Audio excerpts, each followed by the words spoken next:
Good morning, everyone, and welcome to the fourth week of TDEC's virtual summer camp. This week's activities are targeted at 9th through 12th grade, but we encourage viewers of all ages to follow along. Today is Wildlife Wednesday, and we are learning about exploring and documenting nature in our backyard. For today's activity, you will need access to a smartphone or pen and paper and a curious attitude. You don't have to visit a state or national park to experience nature. Nature is all around us. One way you can feel closer to nature at home is to get out and explore your backyard or any open or green space that's close to you. With a curious eye and an open mind, you might be surprised by what you find. Today, we're encouraging everyone to get outside for a little bit of time, safely, of course, to experience nature in your backyard. Looking around at different birds, plants, insects, maybe even some other wildlife like squirrels or rabbits. Scientists use the power of observation to better understand nature around them. When you explore outside, you can take pen and a pad of paper to write down what sorts of wildlife you come across. If you're feeling artistic, you could even make some sketches and search the internet or textbooks later to identify what fun things you come across. If you want to go one step further and you have access to a smartphone, you can download and check out the iNaturalist Seek app, which works with Android and Apple phones. Seek lets you take photos of animals, plants, and insects that you find outside and helps you identify what they are. If you like the app, you can use it when you explore places outside of your neighborhood, like your closest Tennessee state park. Now, we'd like to walk you through a demo of the iNaturalist Seek app. On your phone, you can open the Seek app. It should take you to a page that looks like this. You can use the camera to identify plants, animals, and fungi, learn about organisms all around you, and you can even earn badges for identifying types of species. I continued without signing in, but you can make an account if you would like. You should see a screen that looks like this. You can then click on the camera button to start to take photos and look at different types of animals, plants, and fungi. Remember to stay aware of your surroundings, don't eat anything you find in the wild, and respect all the living things that you find around you.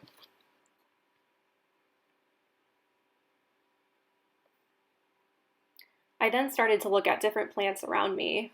If you'll notice, first it identifies the family, and when you stay on it longer, it identifies the species. You can also take a photo of what you find, and it will give you even more information about the plant, animal, or fungi that you've taken a photo of. I went back and took another photo of something else. So you can keep looking around with your camera, and again, it'll tell you the species and or the family, depending on how much information it has. I also took a photo of this one.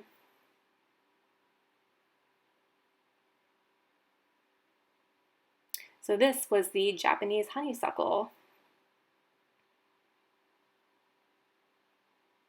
I did one more identification. Here it was looking at the class and then the order. I took a photo of this one too. Roses, elms, figs, and allies. Thanks for following along. I hope you enjoy your own iNaturalist Seek activities.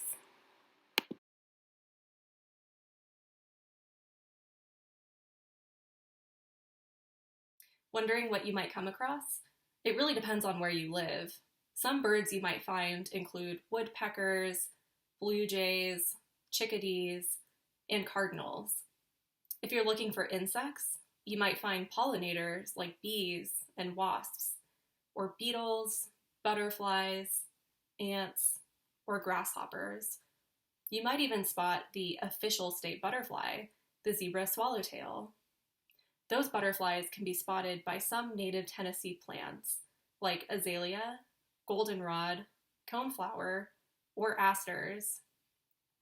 Once you're an expert nature explorer, you might keep an eye out for nature challenges using iNaturalist. In April this year, the Knoxville Zoo invited anyone in Knox County to record observations of wild plants, animals, and fungi for a few days to see just how much nature we come across in our daily lives.